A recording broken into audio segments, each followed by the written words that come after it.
Oh, yeah. Oh, yeah. Welcome into a Wednesday edition of Views from the Stands. We truly appreciate you guys tuning in. I am your host, Stevie B, Steve Bennett, and we are back to full strength. We got the boys back in town. We have Mr. BC in the building. We have the G Mike in the building, and we have a fun-filled, fun-packed show for you tonight. The UFC is making some huge changes on how they're streaming. They're going to change the whole streaming game. It's going to be insane. James Cook finally got paid. We'll debate whether that paid off for him. We continue our NFL division breakdowns. This time we got two of them. We have the NFC West and the AFC West. We also have an exciting, fun-filled down bad debate that we know you guys are going to enjoy. We can't wait for you guys to check that one out. We also have a very special guest on tonight that's going to be dropping some major news for our show. But before we get into all that, Mr. G Mike, why don't you let the good people know what you got going on, and it is damn good to see you tonight, my man. Yes, sir. Damn good to be here, baby. Episode 50, baby. Woo! Number 50. Yeah, how about that? You're on this shit, man. But guys, if you're into sports gambling, I run a Telegram channel where we offer sports gambling slips to get you winnings from $20 to $50 to $100 a day. It's only $10 a month, and we have an affinity program where you can make more money off of the channel itself by just bringing in people. If you guys are interested, you'll see the link pop up in the chat if you're watching the live episode. If you are not, if you're watching the recorded episode, the link is going to be on your screen. Or if not, you'll see my socials. Slide in my DM. We'll start a conversation to get you on and popping, baby. Absolutely, absolutely, man. Mr. BC, we can't forget about you, my man. How is you doing and what you have going on, my man? We got the double shot of small businesses down here in Central Florida. We got first my wife and I's little photography, videography for weddings, engagements, corporate events, family formals, you name it, we got you covered. It's branddesk.media. Again, branddesk.media, head there, check out the portfolio. That's the website. We've got everything there that you guys need to know, information, and see if we're a match for you guys. And if not, no big deal. But hey, branddesk.media, we make memories that last a lifetime. Also launched my my own social media brand, my own website, bcthebrand.com. You can also follow me on social media, Facebook and Instagram at bcthebrand. Instagram is bcthebrand_media. And that's where you can kind of keep up with all my stuff for voiceover work, camera work, just everything kind of like that. Just kind of see what the journey's been like. So we got popping down here, BC the Brand Media. Man, that's awesome, man. That's been going really good for you, and we got a lot of big news coming for you, hopefully coming up soon, man. So TBD on that one. There's also a few other companies maybe we got to shout out. First and foremost, maybe we got to shout out Varsity Sports Nation, man. Varsity's been with us for a long time. They are your premier sports app, man. You want live high school sports? They got you. You want college sports? They got you. You want sports content like the one you are watching right now? Guess what? They got you. The best part of it all, it's on a convenient app that you can download on your iOS, your Android, Roku TV, Apple TV, Fire TV, as well as your social medias. You know, we can pretty much find it anywhere on there, man. You can watch our show on demand and also other content on there. It's a great app and it's free. Check it out on there. We also got to give a shout out to Millions, man. Millions.co has been hooking us up as well. They've been riding with us for a while. Millions is a great place to find content. You can watch our stuff on demand as well. You can find interviews with athletes, reach out to athletes. You can also buy products from other contributors, other sponsors. So it's a pretty cool thing. So please, we want to give a shout out to all the people that supported us and thank you and support the people that support us. We would be remiss if we didn't ask everybody, please give us a like and subscribe on YouTube. If you can hit the bell and it'll let you know exactly whenever we are going live as if we are right now. And we're all over the place, man. We're on Apple Podcasts. We're on Spotify. We're on iHeartRadio. We are all over the place, man. If you got it, we probably are on there, man. We're really looking forward to this next venture that we have coming up in a few minutes. But it's going to be a lot of big things for Views from the Stand. So we're really looking forward to having our special guest come on here in a couple minutes. Before we get to all that, though, guys, you guys got anything new going on that you want to get to, you want to talk about before we have our special guest come on? Dude, man, I just want to, say it's been a journey. 50 episodes. It's been great, man. There's been a lot of lows, a lot of highs. And, from episode 1 to episode 50, it's been a grind, bro. It's been a grind with, all the production, all the on live stuff, all the recorded stuff, and all the sponsorships that we have been trying to get and that we have successfully gotten. I mean, it's been a journey, man. And, to 50 more, baby, to 150 more, to 250 more, to 350 more. You know what I'm saying? It's great to do this, bro. It's great to, we all three of us have a passion about talking about sports, watching sports, playing sports. and it's dope to do this. And hopefully later on, man, we on the big time, baby. We won't forget about anybody on the way out. Mr. BC, man, number 50, man. This is a big move for all of us, man. Did you ever think we were going to make it to number 50? Dude, man, I mean, the goal is always going to be to make it to 50. The goal is always going to be to make it to that next show. But, dude, just to be able to look back and just to see how far the three of us have come, to see where we've grown from, where the podcast has come from, how we all three met as well, getting to sports radio and everything. And just to see now how we've all just kind of grown over this journey. I can't think of two better podcast hosts to do this with than you guys. So I appreciate you guys. Like, both of you guys been along for the ride. Appreciate all the fans out there that have been, all the viewers, subscribers, been watching us. Appreciate you guys. And like G Mike said, we got 50 more coming in store, and that's once we get to 100 more after that, it just keeps going and going. So thank you for everybody from the bottom of our hearts. It does not go unnoticed. We definitely appreciate all the love you guys have shown us. Well, without further ado, we're going to go ahead and add our special guest to the show, Mr. Sean K from Assist. It is great to have you on the show, my man. It is a welcome to Views from the Stands. And, man, you got a lot that we wanted to get into with you. So we'll let you have the floor for right now and explain to everybody what the new venture is, what you have going on, and what Views from the Stands is going to bring to you guys. Yeah, great to be here. Thanks for having me. I've been talking to you guys for a few days now, and we've built something really simple, which is when I watch sports, I'm fed one broadcaster. We'll call that person Boring Joe Buck.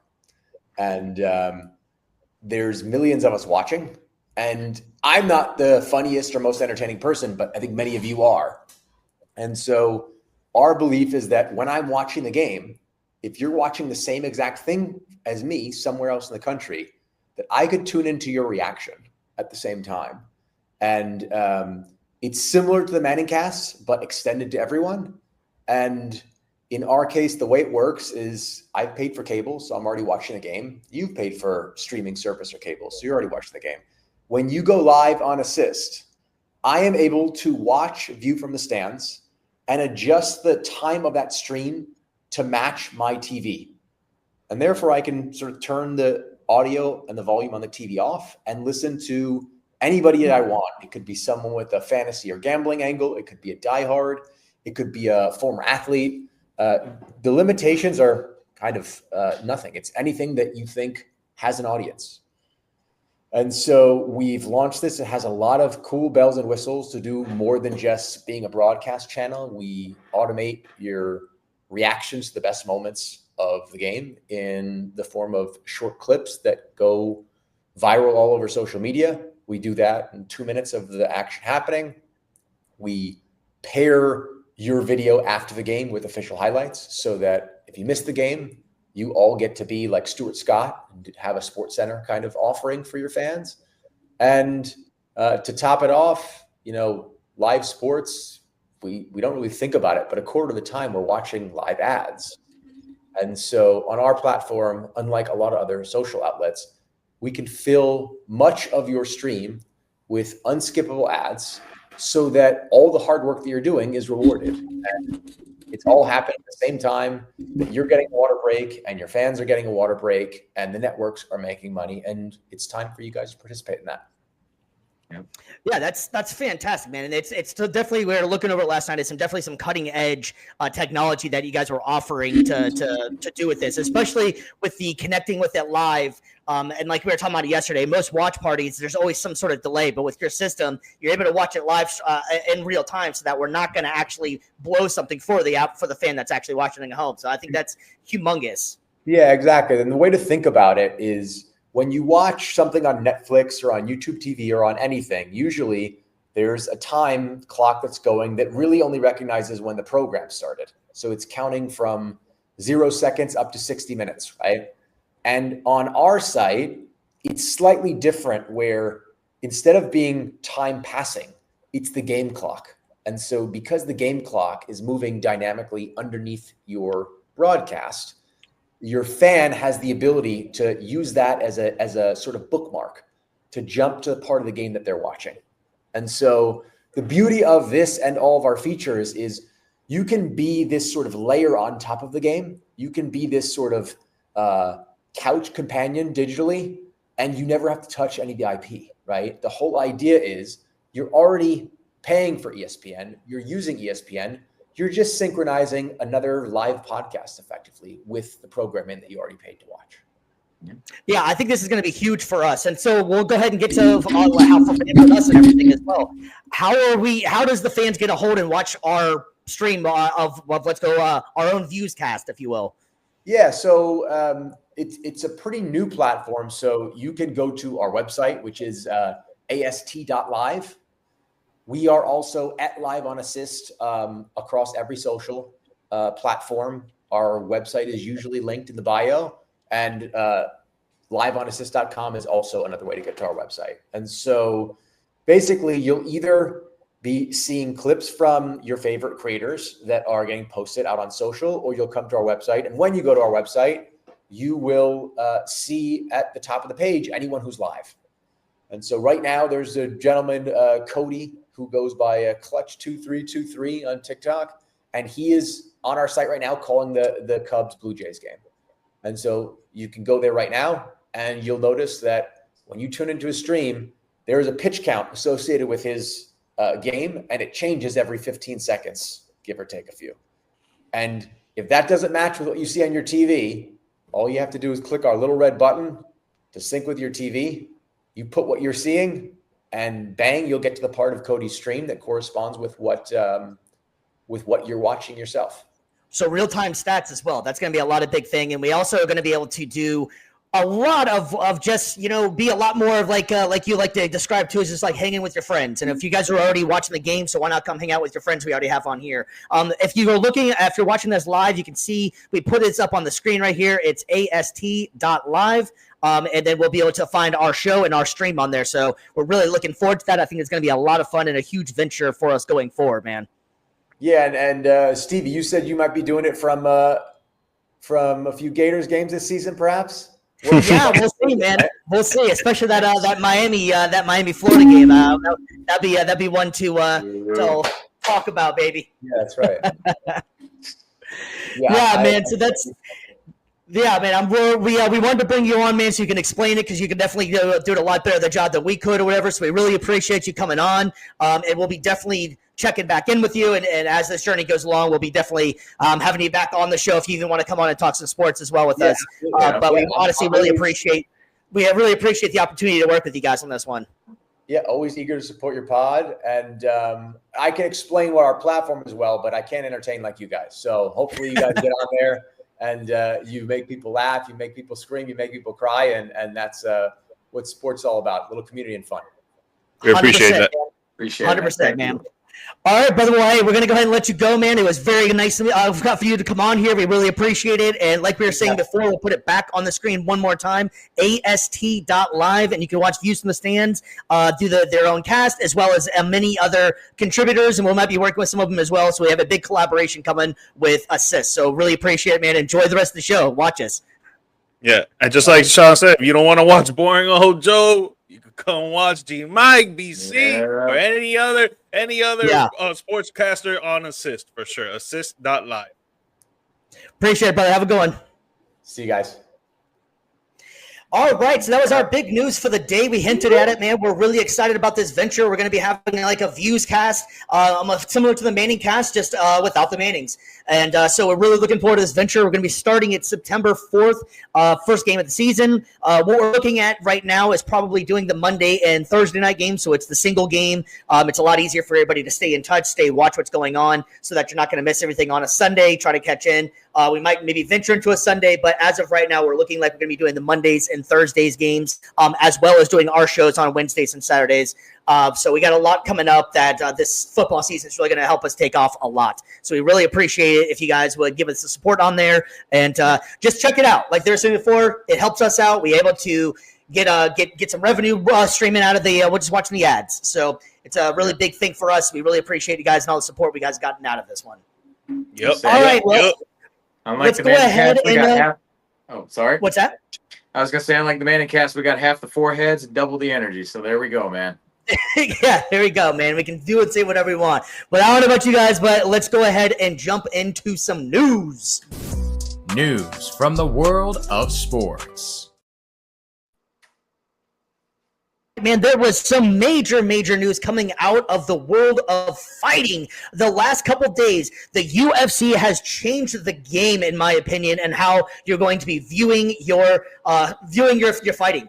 This is a revolutionary idea here, man. So if you haven't heard, the UFC made a huge deal with Paramount, making Paramount Plus the new home for the UFC starting in 2026. The deal is estimated to be about $7.7 billion. That's right, with a B, dollars. And the big news for fight fans is that they're also dropping the pay-per-view format, meaning your subscription to Paramount Plus will include 13 marquee numbered events, such as UFC 19, 319, UFC 320, whenever that comes around, wherever they're at that point, and 30 fight nights with some fights airing on CBS. Man, this is insane right now. BC, what's your thoughts on this one? And is this the new wave for the cable cutting? Oh yeah, no, for sure. And it's something that's been happening for a long time. A lot of companies now are moving towards streaming, and this, in terms of sports, especially combat sports, it's going to be big. This is basically throwing, igniting a fuse. It's basically little small fire that's been burning for a while. Now you just dropped a whole bunch of dynamite on it. It's going to blow the doors off, I think, of a lot of streaming and how it's done. The only thing that upsets me is I got to now research to see if Paramount is covered under my employee stuff at Universal, because I really want to get access to this stuff for free. But we'll TBD on that one for sure. But yeah, this is definitely big, and for UFC, TKO, if we can maybe bring WWE along with that too. I'm just saying it's the same. It's TKO. I think the big thing that happened was WWE is making a deal with ESPN, and I think the ESPN going that direction. ESPN has his hands in everything. I know. Yeah. It's just the thing where it's like I wish they could have brought WWE along with it, especially if I can get all this stuff for free, because I don't get ESPN for free with Universal. Maybe my wife does with Disney. I don't know. That's topics for other days. But for UFC specifically, though, this is big. For sports streaming, it's huge.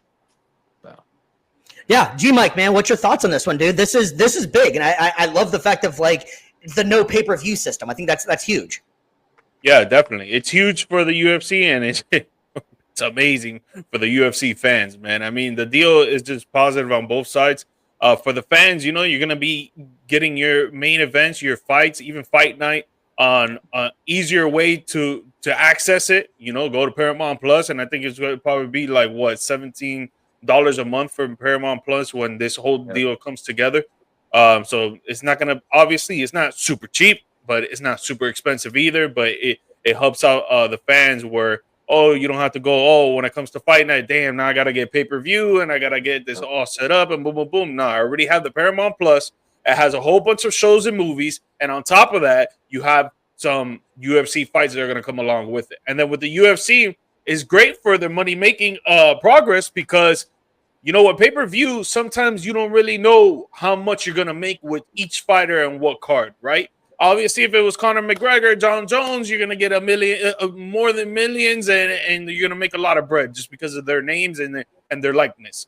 But with other fighters that people don't really know, and they're the top of the card, they're the main event, sometimes you're going to lose a lot of money there. With this, you for sure make $1.1 billion per year. So that's set in stone money right there. That's great money for the UFC. Maybe for the fighters, it won't be as great, but I think it's going to later down the line in another year or two, they're probably going to do some modifications to this contract and stuff so they could get more money for the fighters. But I think this is going to bring more eyes to people out there that don't know about the UFC, don't watch the UFC on a regular basis like us, and it's going to open their eyes to them, and it's going to bring them to the light. Yep. Well, to piggyback off what you're saying, that is actually one of the advantages of this new deal is for the fighters. And the fighters are going to receive higher pay rates and bonuses, such as knockout of the night, submission of the night. But overall, their contracts, the average rate is going to go up dramatically, according to Dana White. Right now, I didn't realize this. Right now, the average fighter is making about $15K for a fight and about $15K for a win. That's really not that much money until you get to the John Jones or the Conor McGregors of the world, where you're not really making that headlining big money right there. So this is going to be a big thing for them to going up. And so the fact of, for the fans, that you're going to have one central location for the pay-per-views, and it's going to be one covered rate. And I think that is great because let's face it, I mean, a lot of times people would have to try to find alternate routines to do this, whether it's bootlegging, and they're going to miss out. Why not have everybody's going to get the same subscription? They're going to be able to use this, and you won't have to do that. And you won't have to go to one location.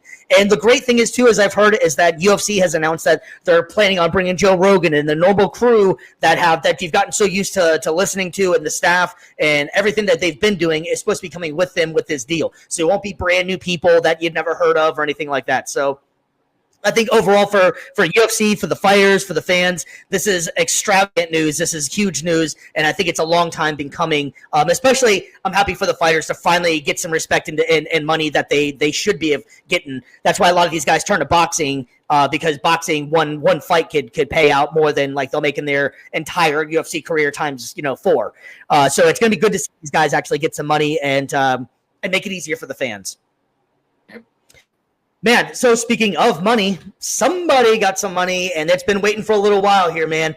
Mr. James Cook finally decided to full play either a full practice or what have you. We'll get into that one. But the Buffalo Bills and running back Cook have agreed to a 4-year, $48 million extension with $30 million guaranteed. Cook is coming off back-to-back years with 1,000 yards rushing. He had 207 carries, 1,009 rushing yards last year, 4.9 yards per attempt, which was good for 6th in the league, and 16 touchdowns, which, crazy enough as it was, ties the Bills' record for franchise history for most touchdowns in a single season. Not OJ, not the Juice, not any of these other guys. It was James Cook that tied it for the all-time record of 16. So that's pretty big news for them. G-Mike, do you think this is the right move for the Bills, and about damn time, in my opinion? Definitely right time for the Bills. Right thing to do by the Bills for sure. I mean, that duo with Josh Allen and James Cook, it's been working over the years, and I feel like it's going to continue to work. Josh Allen loves to get rushing touchdowns, so does James Cook, but he actually gets receiving touchdowns as well. He's a dual back. He can block. He's fast.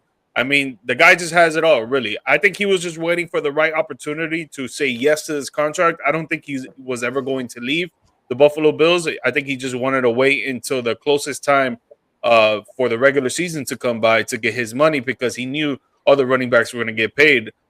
For example, Kyron Williams, he got 3 years, $33 million. He was probably waiting on these type of running backs to get their money so he could be like the last one in line, and he'll be like, yo, you know what? This guy got $1 million per year. Yo, I'm trying to get $12 million per year. What's up? And he got another year on top of that, another year of security blanket on top of that. So I think it's a smart move by him on holding out. I mean, sometimes the holdouts don't really plan well. For him, it did. And the Buffalo Bills, they appreciated for what he's been doing these last few years, and now they solidified their running back for the next 4 years.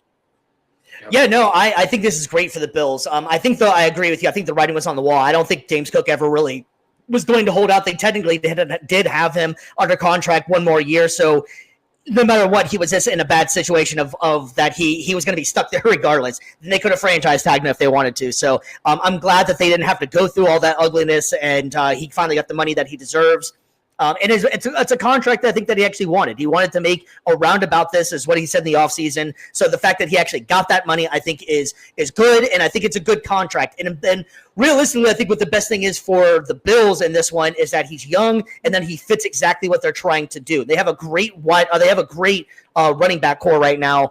They got Davis, they got Cook. I love what they're doing, and I think that it's going to be really big. And because if you watch what they did last season, everybody kind of thought they were going to be down, and they had one of the best years they've had. Almost every player on the team offensively caught a touchdown. So I've caught a pass at least. So I think that they have changed what they want to do, and I think James Cook fits exactly what they're going to be doing. Yep.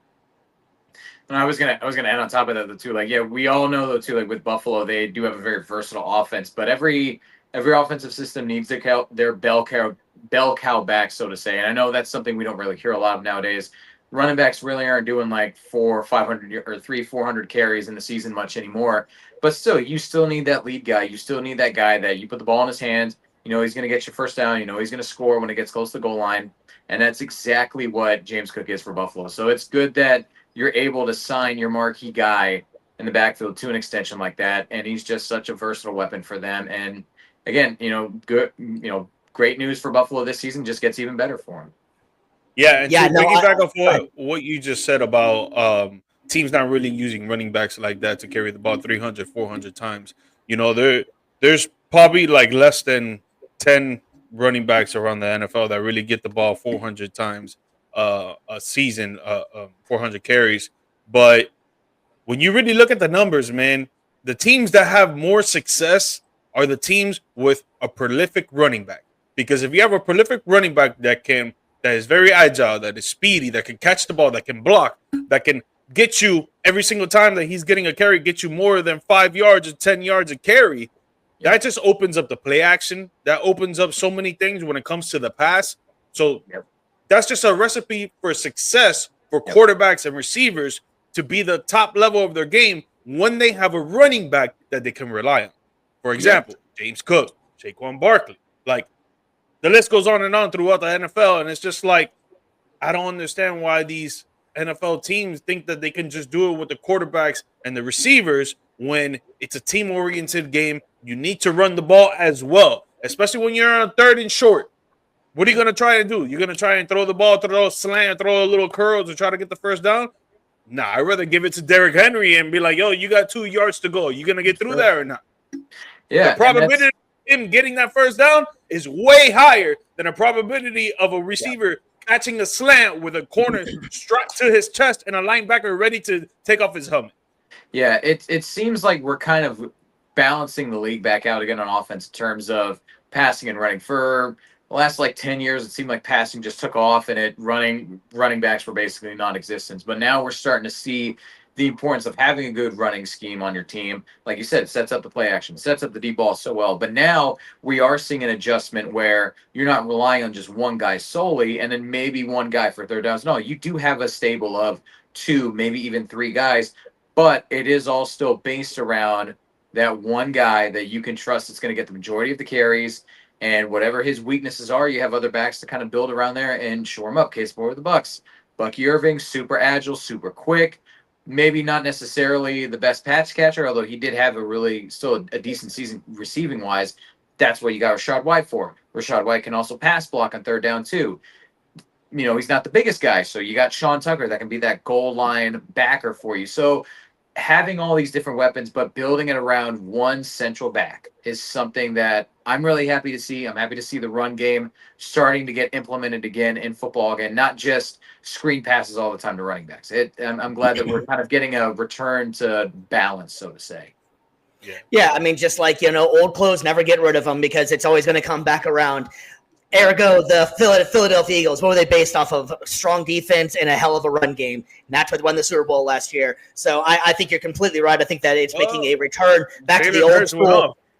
What's that? Jalen Hurts went off. I'm not gonna lie. Jalen Hurts went off. That boy threw for I'm saying, but I mean, realistically, I think the Eagles season was predicated around Saquon Barkley. Oh yeah. I mean, if you go back to the Super Bowl game, I was talking about the game. But see, Jalen Hurts is playing great every single Super Bowl that he's been in so far. That's been his best game he's ever played in his career. So I mean, it's not like a shot at Jalen Hurts. It's more of, I think, that old school mentality of the playing defense and having a run game. It's like borderline go back to Leatherhead style, it's all that. That's what it's going kind of back to, I think. And I think we're about to see a resurgence. Yeah, I think we're about to see a resurgence again. Now you're seeing as well, though, too, how that sets you up then for the big game. Everyone's expecting the run. So you just bomb them downfield, and look what happened.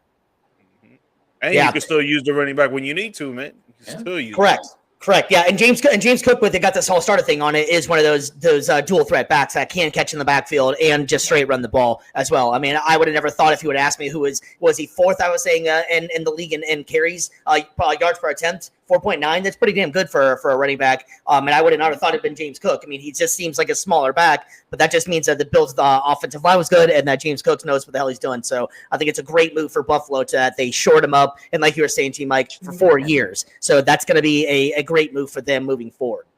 Yeah, imagine if you're a running back and you're getting the ball every single time you get the ball, you get 4.9 carries, 4.9 yards per carry. That means every two downs, the running back's going to get a first down. Like, recipe for success.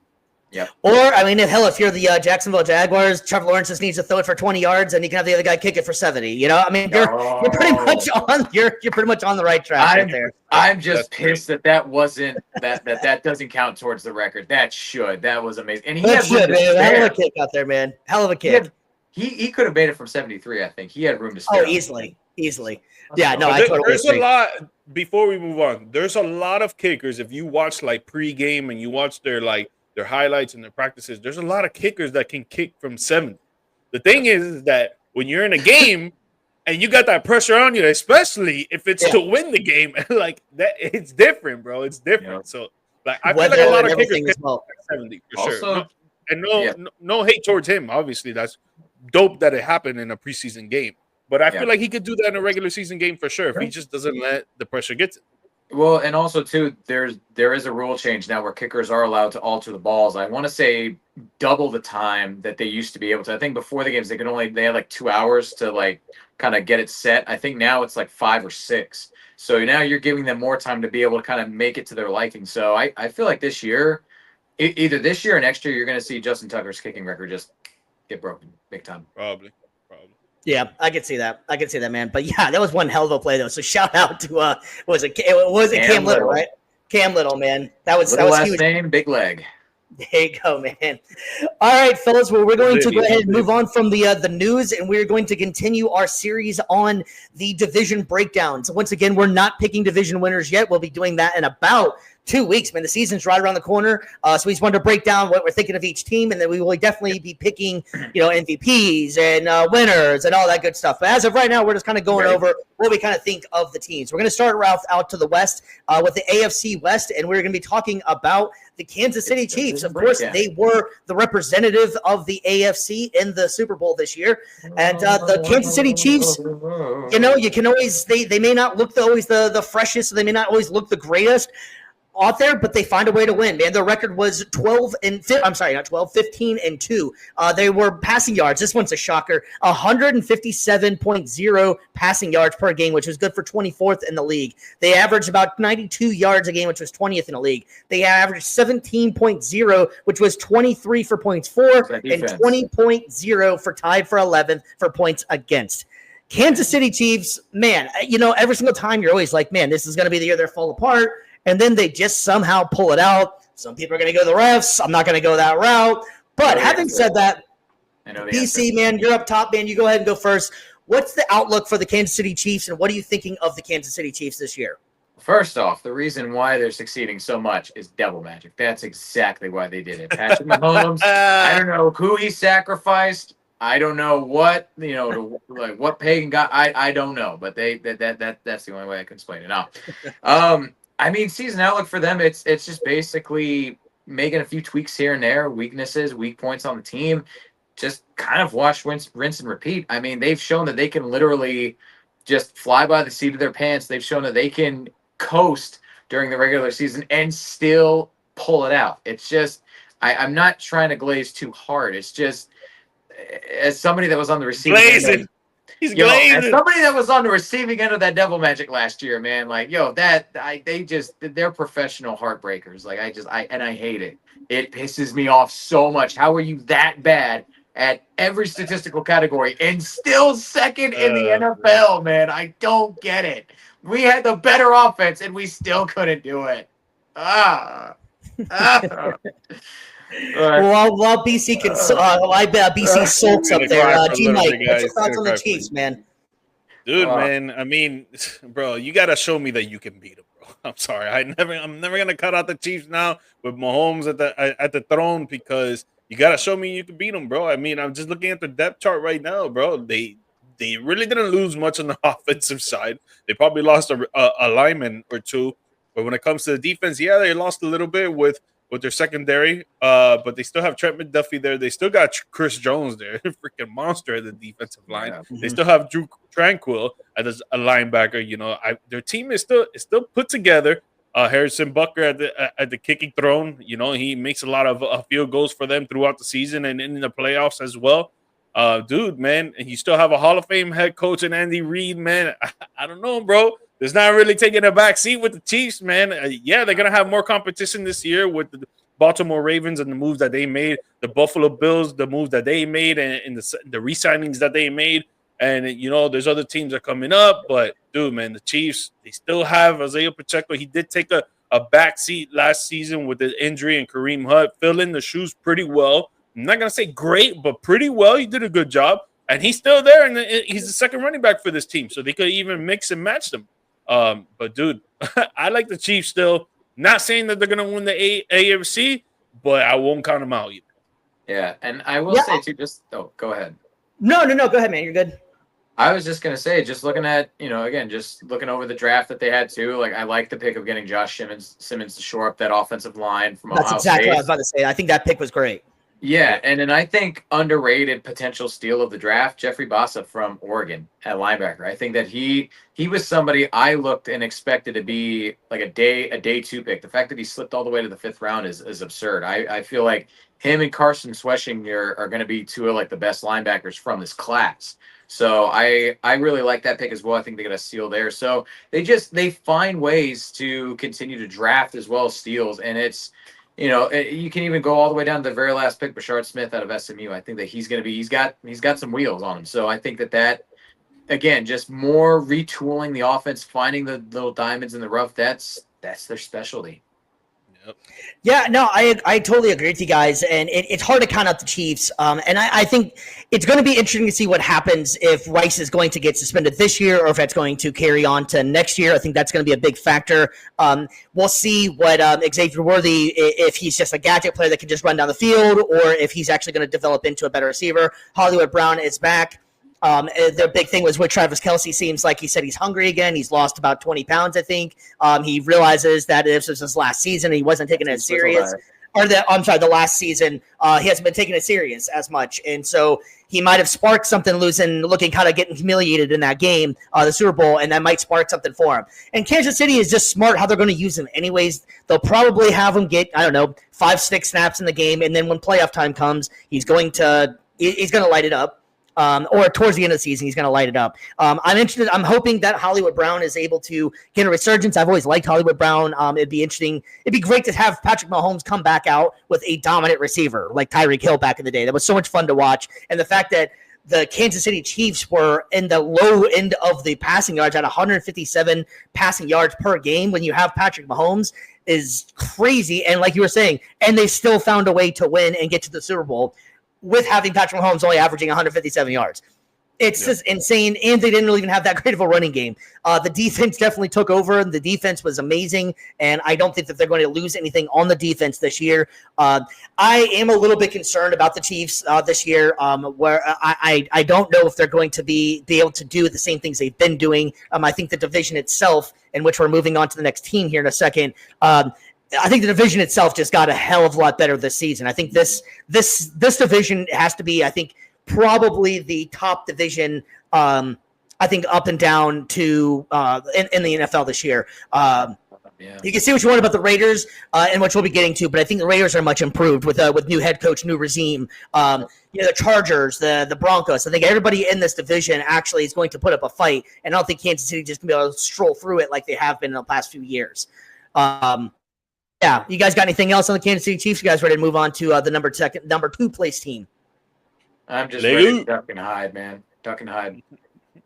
All right, well, that moves us on to the Los Angeles Chargers, who came in second place in this division at a record of 11-6. They were 120th passing yards, which is 29th in the league, which is even lower than Kansas City, which is crazy.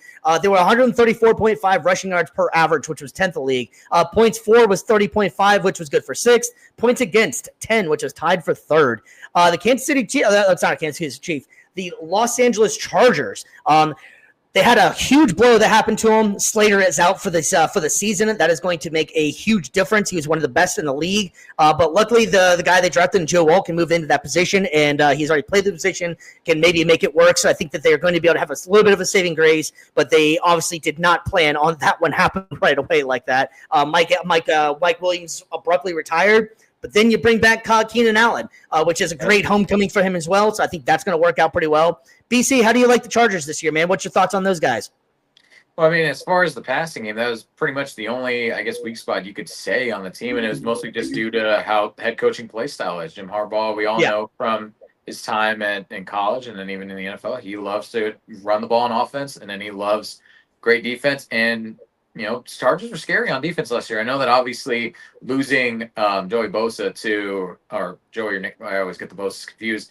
But losing him to Buffalo is definitely going to hurt them, I think. But again, they found ways to still retool and draft. I like the move of getting Marion Hampton out of North Carolina. I think that he's a good kind of all-purpose back, definitely a stud for sure. Another horse for the stable, so to say. And then I also love as well getting Trey Harris out of Ole Miss, just trying to add some more weapons for Justin Herbert to be able to get so that way the passing game just continues to take steps forward.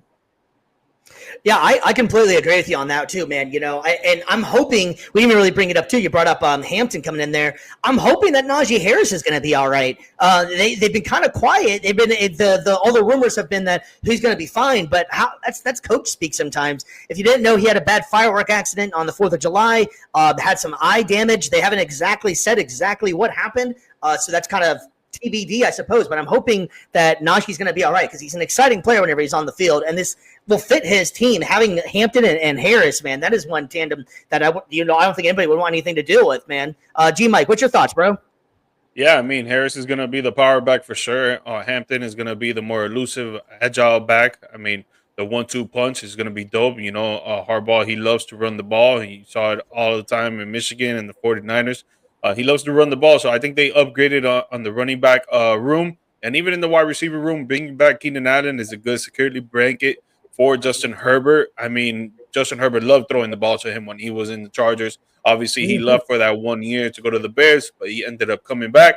I think it's going to be a good radius for them, especially that Quentin Johnson, that he really hasn't really shown that much, man. And he's had so much upside in the last few years, and he just sucks to say, but it's been disappointing a lot of people, man. Hopefully he can raise it up this year. Hopefully he can get back on track. But bringing in Keenan Allen to coach up McConkey, and be good veteran fit there, man. So I think their offense is good. The only thing that I don't like is the way that Justin Herbert closes out close games. I need him to be smarter out there, make better decisions, need to be more calm, needs to be more poised in the pocket, because when the game is tied and there's only like a minute left and they expect him to go down the field, or even when they're behind 4 points and they expect him to go down the field and score a touchdown, sometimes he chokes, man, and we need him to improve on that if he wants to be a top 5 quarterback in this league that he knows he can be. And then with the defensive side, I felt like they've always had a good defense in the last few years, right? Bringing in Harbaugh gave him a different perspective. I feel that it in my eyes, from what I saw, it brought them more intensity and more effort out there playing on the field. So year 2 with Harbaugh, I'm excited to see how that defense will play out. They got Khalil Mack, they got Dover Davis Jr., they got Denzel Perryman. I mean, they lost Joey Bosa for sure, but just times for either rookies or some second strings to get up there and show what they got, man. But under Harbaugh, he's gonna get you to play some high level intensity defense, man. So I'm excited to see year 2 with Harbaugh, how that defense is gonna play out. Yeah, I like Justin Herbert a lot. I think that he is one of the top elite quarterbacks in the league. I think he's great. I think that like you were right. I think it's a lot of play style, that how they want to put the ball in his hands if they want to a lot. As the season went on, later on in the season, they definitely opened up the offense a lot more for Justin Herbert to be able to throw the ball. And the good thing about Herbert, though, is he doesn't really he doesn't make bad decisions or unnecessary picks. He had the bad playoff game.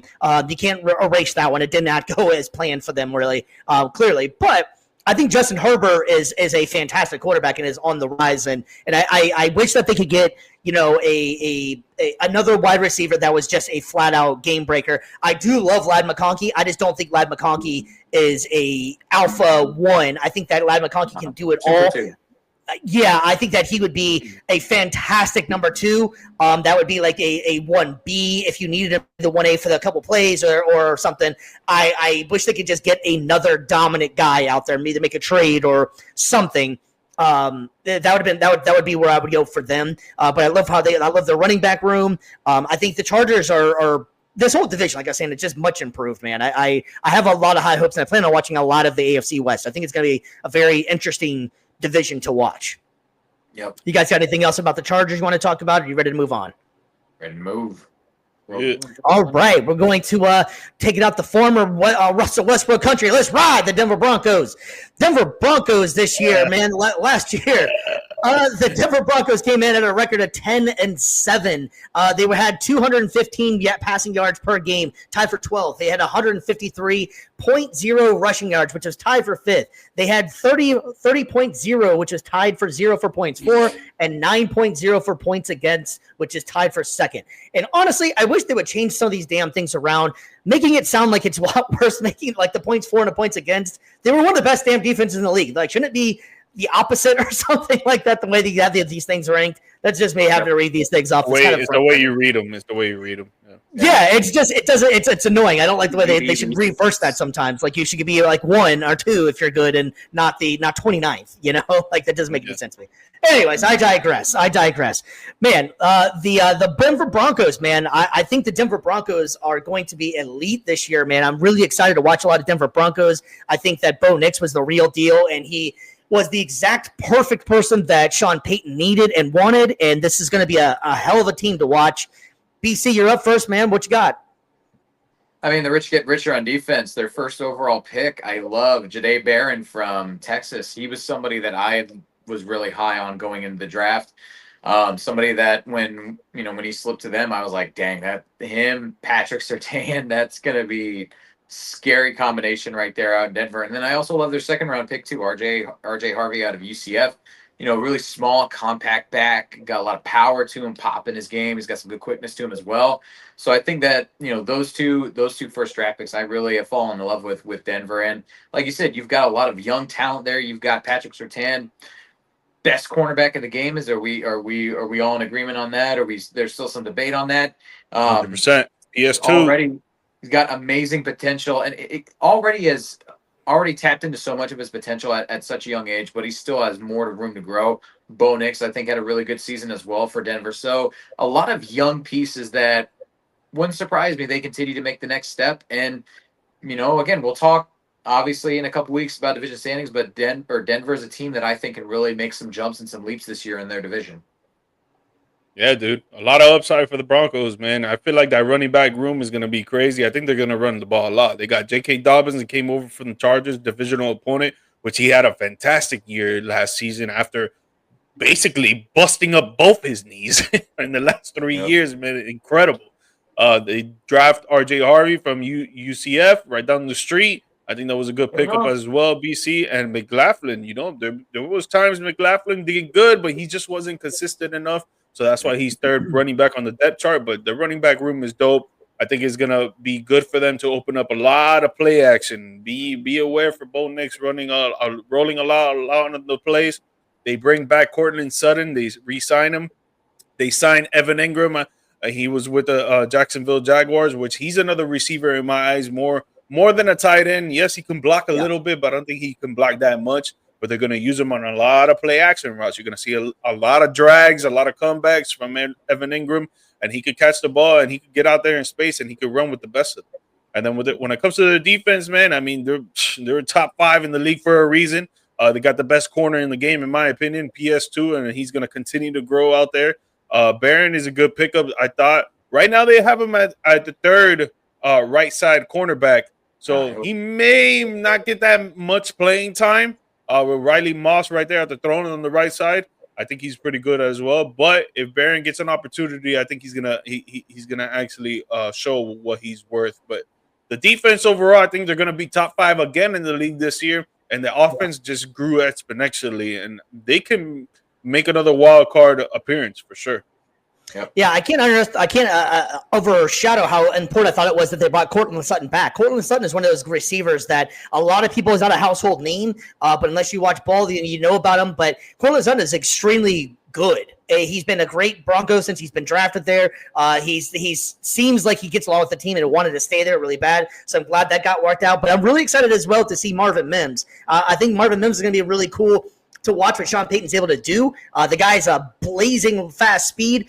Troy Flankman, I think, is going to be kind of interesting to watch as well. But I'm really excited to see what Mims can do now that they're starting to use him a little bit more. I think he's going to be probably their number two guy. But remember last year, Peyton kept on talking about how he wanted to use him. And if you watch any of the preseason a little bit, they were already starting to kind of shake him into the mix a little bit more. So I think that'll be a great 1-2 punch. You get your speedster and you got your consistent catcher. And I love Evan Ingram as a going there as well. He's a bigger tight end, and it might make a throwback to like the Jimmy Graham days. He's that size of a guy.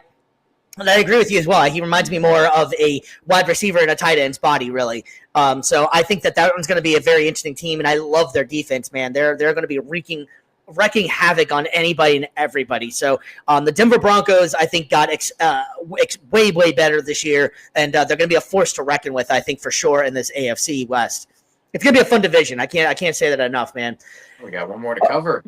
Yeah, one more to cover, man, and that is going to be the Raiders. The Raiders are going to be a very, very interesting team this year. Now, their record is going to be 4-13, and the stats, let's just face it, they were really bad stats last year. I don't even need to go through it. They were just an overall bad team at this point.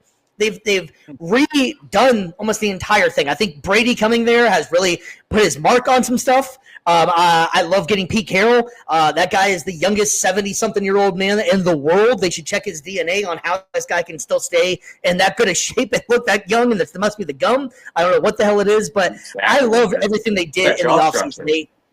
I love their draft pick and getting Ashton Genty. They were the worst running team in the league last year, and that was partially because of the line, and they just had no one running with it. I like their second-round pick as well, and what was it, Jack Besh? I think that he's a fantastic wide receiver to go along with Jacoby Myers. And you got the beast in Brock Bowers. This offense is going to be so much better, and now you brought in a consistent quarterback in Geno Smith, who had his best years under Pete Carroll. Bringing in Chip Kelly as well, who has always been an inventive play caller. So I think the Raiders are on the right track. Unfortunately for them, they're just in a very good division right now. But I do think that these guys are going to be exponentially better than they were last year. What do you think? What's your thoughts on Vegas, G. Mike? Dude, when it comes to their O-line, man, I think, oh man, I got a work call calling right now. Oof. When it comes to their O-line, bro, I'm scared on how they're gonna play, man, because I don't think they're gonna be as great. Bringing in Geno Smith, of course, is an upgrade right there at the quarterback position. When it comes to their running backs, obviously Austin Genty, I think he's gonna be dope. He didn't really show much in the preseason, but I think he's gonna be good. But they need to upgrade with the receivers, man. I think Thornton Jr., he's gonna be a good rookie for them, but Jacoby Myers has to show a little bit more. I think he needs to be more a certified receiver one. And then when it comes to their defense, they got Devin White at the running back, at the linebacker position. Obviously, they got the star Max Crosby. But other than that, man, I haven't really seen much from their secondary and from their other defensive line. And, they need a little bit more work, man. Yep. Yeah, I like the way they were on the right track, though. I think that they were making the right moves, and I think that they did what they needed to do to get better, because they can only go up from where they were last year. And I think that they made the proper moves to do that. What's your thoughts on this, BC? Do you think that Brady, I know you're a Tampa Bay guy, he was there with you guys. Do you think that he put his stamp on this one and said that we need to do this? Yeah, I think he's starting to make the stand, or starting to make it happen. He's making moves. Obviously, they also brought in another Tampa guy, John Spicek, to be their general manager. He was Jason Light's assistant here in Tampa. He did, I think, a really great job of drafting. Again, generation. We talked about this earlier in the show. Having a great bell cow back that can carry it over. What better generational talent you could bring in than Ashton Genty? I love the pick for that. Like you said, Besh at wide receiver. I think he's going to be I think he'll develop into a good number 2 option for sure with Las Vegas. And also, too, Darian Porter, Iowa State, trying to shore up the cornerback depth a little bit there, too. I love the fact that they go back-to-back tackles later in the third round, too. Again, just really trying to cover a lot of their bases, and you're seeing some of their draft picks as well trading back and accumulating more picks as well. Very much a Spytech Tampa kind of move to make that happen. So I do love what they've done. I know that obviously, like G Mike was saying, they have a long way to go. They're not. This isn't going to be a year where they're going to make the playoffs or anything. At least I'm not expecting it. But they're just taking big step after big step. So I'm definitely excited to see what what Las Vegas is able to do again with two generational talents, not just at running back and Genty, but also Brock Bowers as your tight end for the future for sure. Yeah, it's gonna be awesome to see because Brock Bowers did all of that with what Gardner Minshew, I think, was their quarterback at that time, or who I don't remember who the hell the quarterbacks were at that point.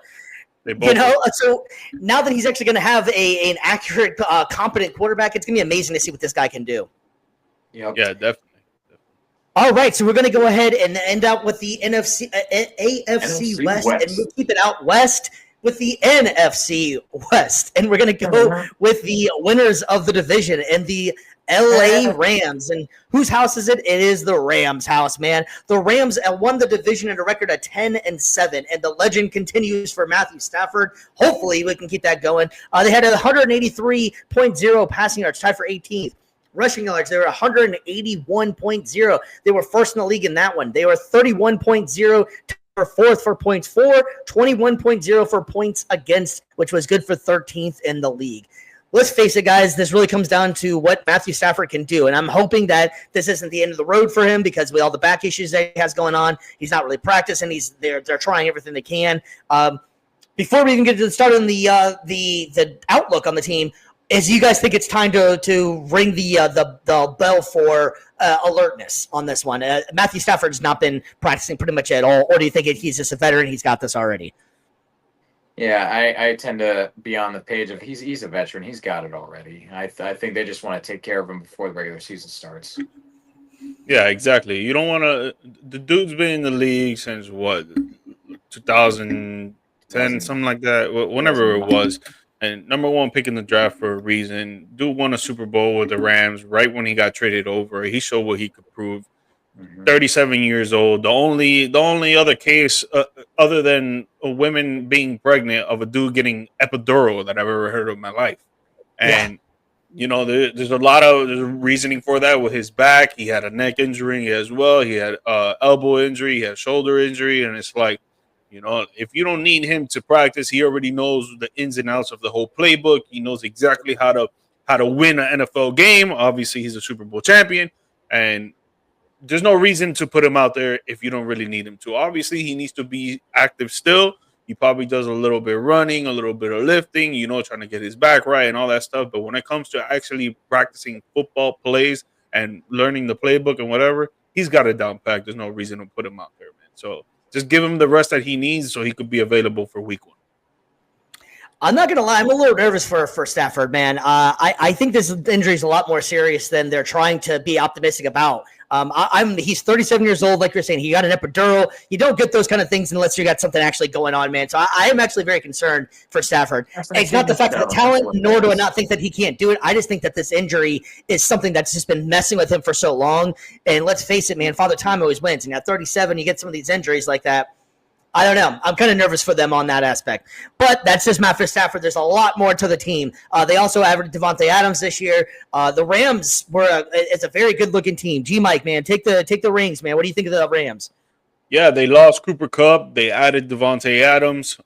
They re-signed Kyren Williams. They gave him a contract extension. Their defense looks kind of the same as it was last year. They lost a little pieces here and there. But I think the Rams, they could be the top of the division with Matthew Stafford at the throne. You bring in Jimmy Garoppolo, which is another quarterback that's been very injury-prone in his career. I don't know if they would do the exact same thing. And then if they both go down, you got Stetson Bennett. Yes, he's a NCAA champion. But other than that, dude, I don't know if he could really go out there and get them at least 5 to 6 wins. You put Matthew Stafford there, I think they get 9 to 11 wins, depending on the day or night. But the team overall looks good when it comes to compared to the rest of the teams in the division. They have a shot at being number 1. Yep. Yeah, I was gonna say I kind of agree pretty much. Like it's a team that they're gonna do just enough to win the division. Kind of in a holding pattern a little bit. Obviously a lot of the young players like Fisk and Verse are gonna continue to develop on defense.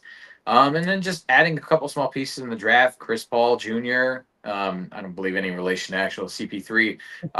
Fifth round draft pick out of Ole Miss. I like the fit there. Terrence Ferguson from Oregon, I think, is going to be another he's a big body tight end that can be able to, another weapon for Stafford to be able to throw to. So little steps here and there. But yeah, just injuries will probably determine the fate. Well, I mean, it determines every fate. But I feel like with this team especially, and again, with Stafford being as old as he is, I don't think it's anything to cause for concern. But if it is ended up being more than what we're expecting, this team can either be, I think, probably one of the bigger swing boom or bust type teams where they could probably finish with 10, 11 wins, or they could finish with 6-5 or 6-5. So I feel like the swing for them is going to be a little high. Yeah, no, I like the Rams a lot. I think they're a really good team, and I think it's just going to come down to the health of Stafford as well. That's clearly, but what they want to do. I feel bad for Devontae Adams if he ends up with Jimmy Garoppolo once again, because you saw how well that ended up in Las Vegas, and he'll be packing those bags awfully quick if Jimmy Garoppolo comes out. Man, I could see him being like, you know what, my back hurts too. I'm good. I don't need to run. I carry this damn team on my back. He actually talked about that on a podcast because they actually, on the Pivot podcast, they actually brought up that same scenario of what you're talking about, Matthew Stafford not being there and Jimmy Garoppolo being at the throne. And he was like, dude, honestly, when it was in the Raiders, yeah, you saw what you saw on the whole wide receiver show for Netflix and all that stuff.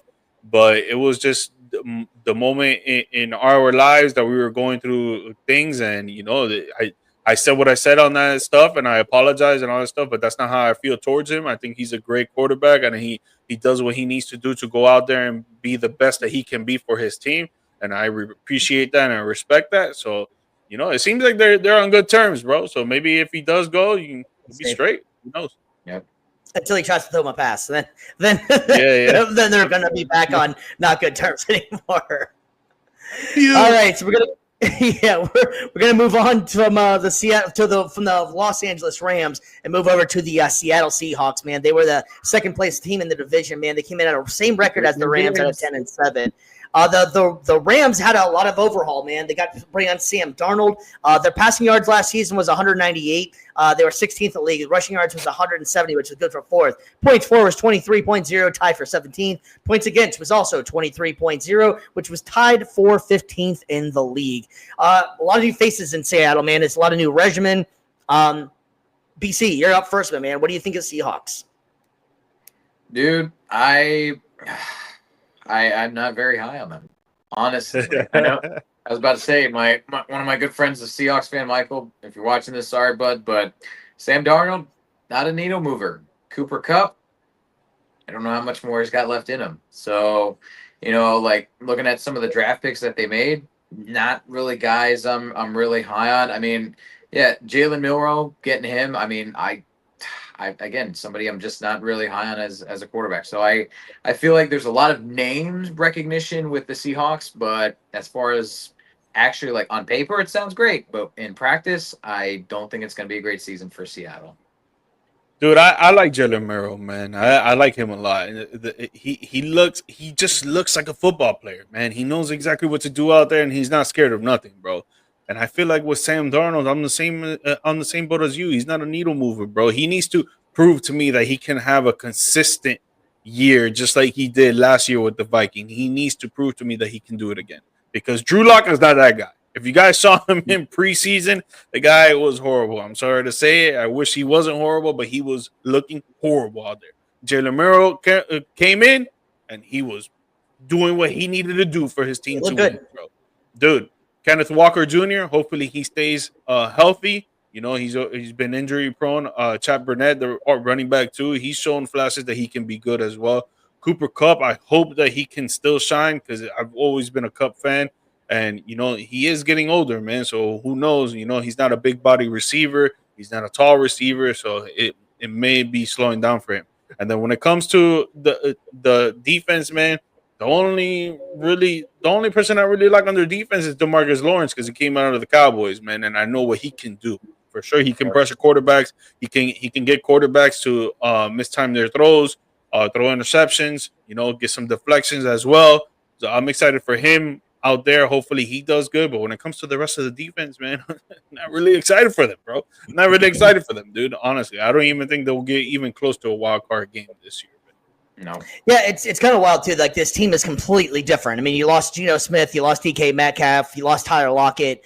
They've all been pretty much symbols of the Seahawks for the last 3-4 years, and they're gone. I'm hoping that they are able to use the running backs that they have. I think Zach Charbonnet is a really good running back, and I also like Kenneth Walker if he's able to stay healthy. They're both electric lightning guys. I'm glad that they changed offensive coordinators. I don't think the offensive coordinator fit what they wanted to do out there. They do have a defensive minded head coach.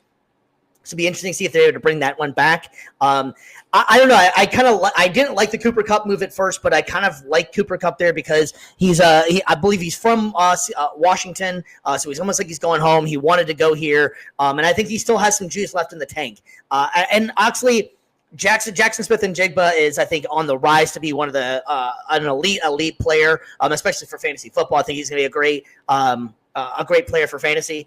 Having said that, I don't really like the having them two as your 1-2 punch. They're both smaller guys. I don't see it like it's going to work out that great for them. But I think individually they are great football players. So I think the Seahawks are either going to be one of those teams that like really surprise, or everybody's going to be like, well, I kind of saw the writing on the wall for this team. They're either going to be great or nothing, really. So I do feel like at some point in time we are going to see Jalen Milroe play though this season. Yeah, I feel like, and again, maybe this is a little bit spoilers. I just feel like most of this division, it's kind of the antithesis of the AFC West, their AFC counterpart. I feel like aside from one team, I'm not really excited for the rest of the teams in the division. Apologies to fans out there. No, for real, dude. For real. I'm excited for some players on all the team, but when it comes to the team overall, it's like cocky. Yeah, moving on to a team that hasn't been very exciting for the last few years, man. Third place, Arizona Cardinals. The Arizona Cardinals came in that last season with a record of 8-9. It just blows my mind that how you can have Kyler Murray have this much talent and just always just seem like he can't ever use it to the proper way that he should be using it. The guy, I understand the small thing, but Drew Brees is a small guy. Some of these guys, you don't have to be huge to be a great quarterback. I don't think I don't know. I can't figure out Kyler Murray. He has all the talent in the world. He has a cannon for an arm. He's electric on his feet. Gee, Mike, help me out here, man. What the hell do you think about Kyler Murray? Bro, I think Kyler Murray is straight, man. I think it's the coaching, bro. I think it's coaching when it comes to Arizona Cardinals, man. I think it's just coaching for real because they have a squad, bro. They have Kyler Murray at the throne. They got James Conner and Trey Benson, which I think Trey Benson is going to have a breakout year this year. Marvin Harrison Jr., we saw what he did in college, and last year he was doing work as well. He just didn't get so many targets. I'm sure this year is going to be a little bit different. But then you got Trey McBride as well. You got weapons on that offense, man. And their defense is decent. It's not horrible, but it's decent. So I think it's just coaching when it comes to the Arizona Cardinals. And, it could be luck as well. It could be the division you're in too, because you got the 49ers and you got the Rams. With two teams that can be great offensively and defensively, or they can suck, just like the Arizona Cardinals. But I don't think it's a Kyler Murray issue, man. I think it's more of a coaching issue. And I think they can be good this year. I think they'll upgrade. I think they won't have this. I think they will have a better record than they did last year. Now, to say that they win the division or to say that they make a wild card, it's iffy. But I do like the trajectory of where the Arizona Cardinals are going.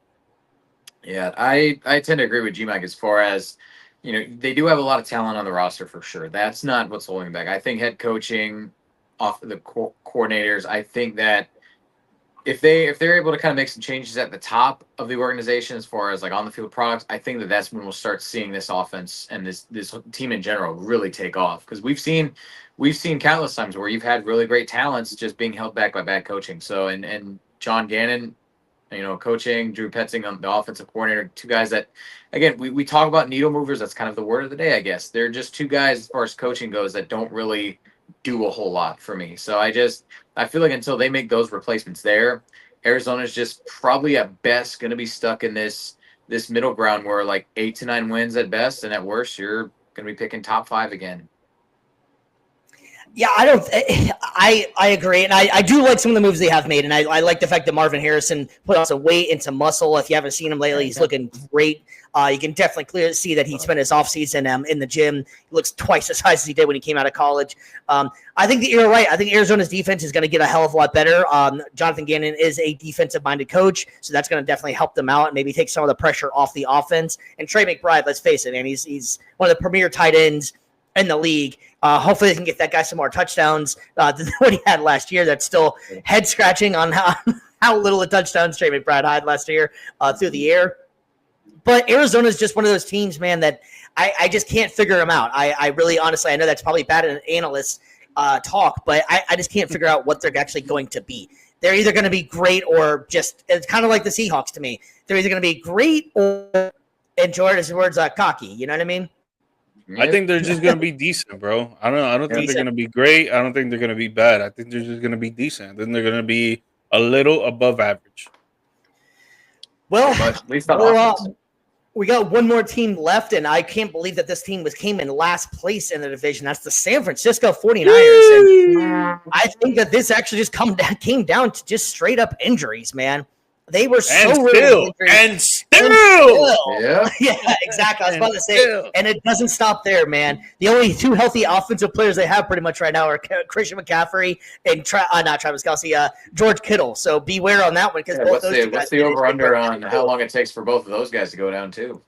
I don't know. It's the craziest thing is the San Francisco 49ers have such an easy schedule this year that they're going to win quite a bit of games if they're able to just stay remotely healthy. I don't know how much noise they're going to make later on, and we also do have about a month, maybe a little bit less than a month left before the season starts. So they do have some time to get a little bit more healthy, get back on track. But it just seems like every day you read a report out of the 49ers camp that somebody's taking some sort of devastating injury. Dude, real quick, before you go, BC. The 49ers on ESPN's depth chart, they have 27 injured players. That's hilarious. Yeah. That's hilarious. I love Niners fans, I'm sorry, bro.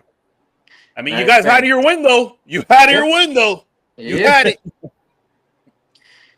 Oh, I love it. I was gonna say just for fun, I was gonna say Juszczyk is probably gonna be the leading running back this year if McCaffrey goes down. He was supposed to run the ball, so they just signed Jeff Wilson Jr., so he'll probably get some carries. But didn't Jeff Wilson already get hurt too? Oh, I think they just signed him. And I think he already got hurt. I didn't see that. Dude. He's not even here on the depth chart yet.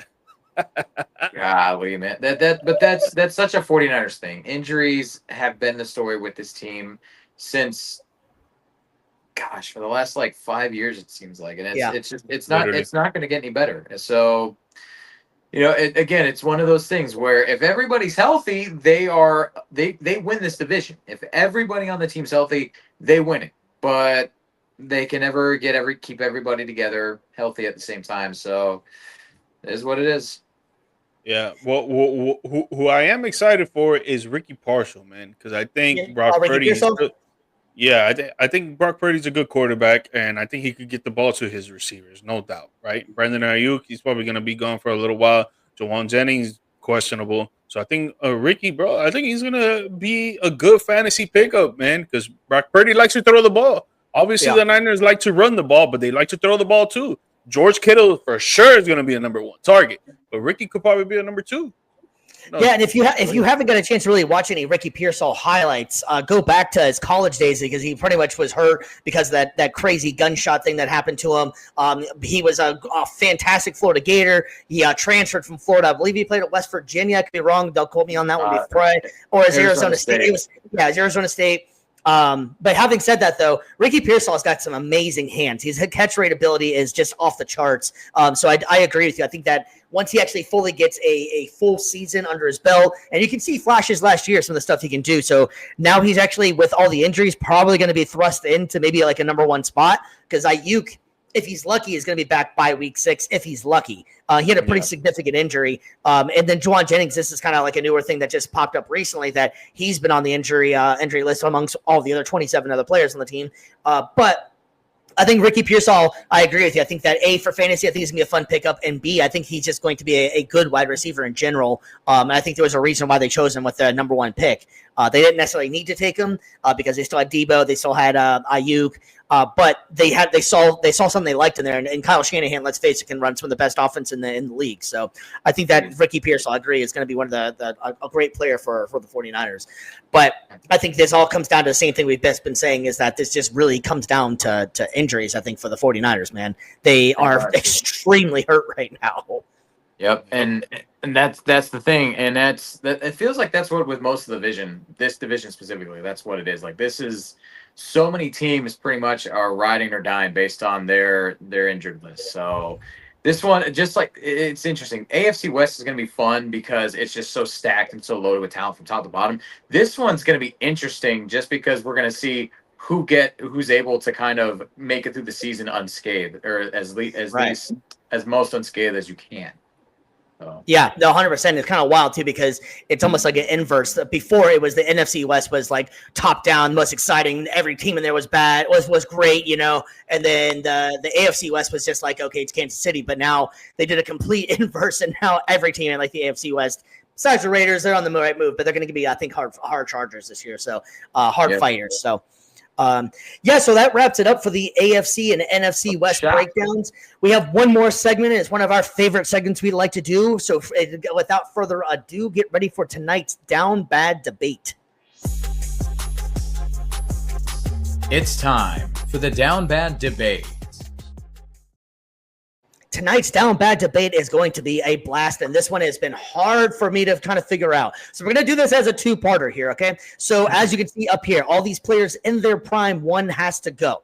But what we're also going to do is once you lose one of those players, we have to make our wide receiver core, which usually consists of a three-player duo. So for people that cannot see this on the screen, I'm going to break it down for you real quick. It is Larry Fitzgerald, Antonio Brown, Julio Jones, DeAndre Hopkins, AJ Green, Megatron, OBJ, Mike Evans, Des Bryant, and Andre Johnson. Now, all these guys are in their prime. Mr. G, Mike, you're up top first this time. Usually it's BC. You're going to go first. However you want to do this, if you want to drop your player first or make your three wide receiver core. All right. I think we should go with what the poll says first. Let's go with one has to go, and then we'll do a 3 wide receiver. Okay. Damn. In their prime, one has to go. Lee. Oh man! Swear to God, every receiver here has their own ability of greatness. You got route running, you got catching, you got ball hawks, you got freaking dudes that can jump high as hell. You got dudes that are super strong, dudes that are agile. But I'm going to go with Odell just because of the locker room issues, man. I feel like there's a lot of drama that comes with him, man, and I don't want that on my team, bro. I'd rather have a dude that is going to go out there and ball and puts it 110%, which he does. Not saying he doesn't, but he comes with that baggage, and I don't want that baggage on my team. So when it comes to just that, no skills, just talking about behind-the-scenes stuff, I got to go with Odell. See, for me, I thought this one was pretty simple whenever it comes to that one, too, and it was going to be OBJ for me as well. I think that he would be the easiest one to lose out of this entire group. I think that he rode a lot of coattails on that amazing catch, and that was one of the most amazing catches you'll ever see. Don't get me wrong, can't do it, but I think that was his biggest thing. Granted, he did have some good plays whenever he was with the New York Giants, don't get me wrong, but after that point, you didn't really hear much from him anymore. He kind of was a journeyman and went to other places. And when he went to other places, he didn't really do too much. So my pick would have to be OBJ. Dude, I'm gonna complete the trifecta, man. OBJ for sure, man. Dude ain't even the dude wasn't even the best wide receiver from his own draft class. That's the man next to him right there on your right and his left. That's Mike Evans right there. But yeah, I mean, dude had a great first start to the career for sure. And yeah, obviously the catch spectacular, but after 2, 3 seasons, he pretty much injuries, locker room problems, just it fell off and it wasn't worth it. Yeah, he was able to get the Super Bowl ring in LA, and I'm happy for him for that. But yeah, on this list, I think just all the negatives outweigh the positives, and yeah, OBJ. Let's get at him. OBJ it is for all three of us. I didn't expect that one.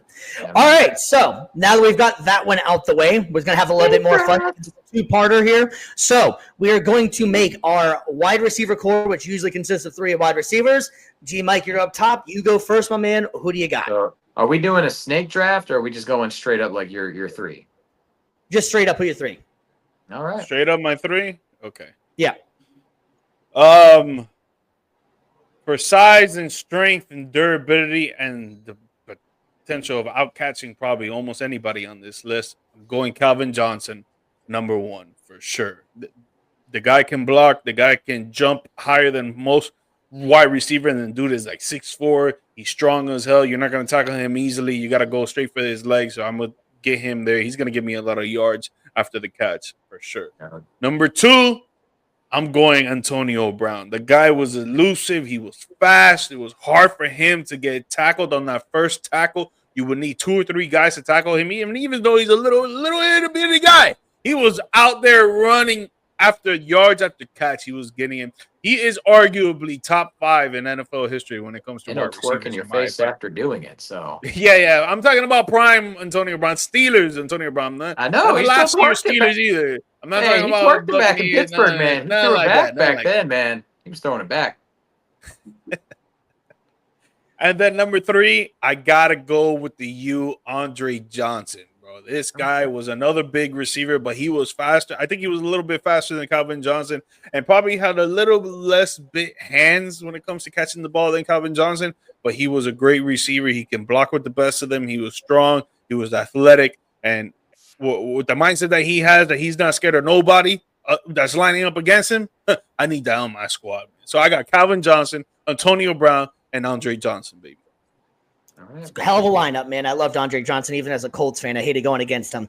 All right, so I'm going to go with my 3 here, and I'm just going to go just on pure size on this one, man. I'm going to go with Calvin Johnson as my number 1, obviously, in this one. I'm going to go Julio Jones in this as well, and give me Mike Evans, just because the triple threat size of all these guys, they're going to be overcatch everybody out here. Now, there's definitely some good ones. D-Hop was definitely in there, and you can't forget about Larry Fitzgerald, just his sure hands. I really wanted to throw him in there, but the way I was making this work was all these guys are over 6 foot tall, bigger receivers, could moss anybody. So my 3 is going to be Calvin Johnson, Julio Jones, and Mike Evans. We already know who BC picking for sure. No, I'm actually I'm gonna surprise you guys, and I'm sorry. I love Mike Evans. I love him. He is my second favorite Buccaneer of all time. I love the dude. Dude is one of the best wide receivers of his generation. Wait, who's your first? All right. I'll cut to the chase. No. I'm saying, who's your first favorite Buccaneer? Oh, first favorite Buccaneer is Warren Sapp. I built my whole Little League career. My guy. This is where he's from. Look. This is where he's from. I'll show some love for that, man. Yep. I'll show some love, dude. Favorite Buck growing up. But Mike Evans definitely number 2. But yeah, I love him. But if I'm wanting somebody for size, there is one guy on this list who I just at his peak just does it better. I gotta be honest with it. I gotta put the bias aside. I gotta have Calvin Johnson, Megatron, as my big body dude. You want to throw it in the end zone too. He's a little bit bigger, a little bit more durability, a little just better athlete all around. I just got to give him that slight edge over Mike. My number 2, if I want that wide receiver that I know if I'm going to throw it to him, if it's third down, I need somebody to come down with a catch. He's not going to drop it. Larry Fitzgerald. One of the greatest pass catchers, not the greatest reception, like pass catching in the league's history. I know that if I throw it to him, he's going to catch it. He's going to get that first down. Larry Fitz. And then somebody in my slot, somebody that's going to be quick, somebody that's going to be agile, and somebody that shoot. If I need to get also a kicker or punt return out of 2, he's going to curb stomp the kicker or punter and go run it back for 6. Antonio Brown, man, AB. I got to have – that's how I'm going to construct my team. I got somebody with big body. I got somebody with sure hands, and I got somebody that I'm going to fit in the slot and run back kicks and punts. AB, man. I love it. All right, so let's go ahead and just do this while our 3 as a recap real quick. G, Mike, you go ahead and kick us off, and your 3 and why briefly, and go. Yeah, I got Calvin Johnson, Andre Johnson, and Antonio Brown, baby. All right, give me Calvin Johnson, Julio Jones, and Mr. Mike Evans for size. Good luck trying to stop these guys.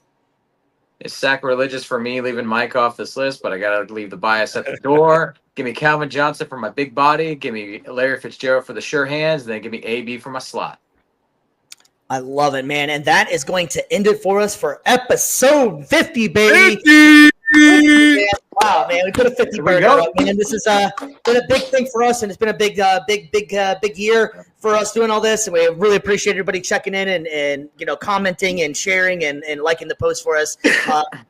Next big thing we have to ask everybody for is September 4th, man. So when's I was going to start with this with our new venture. Like we brought a guy from Assists on here, Sean, man. That was really good bringing him on there as a special guest. So we want to give a shout out to him. Thank you. But this is going to be a big venture for us. So we are really hoping that everybody's able to watch and enjoy, man. It's going to be our show just like it is out here.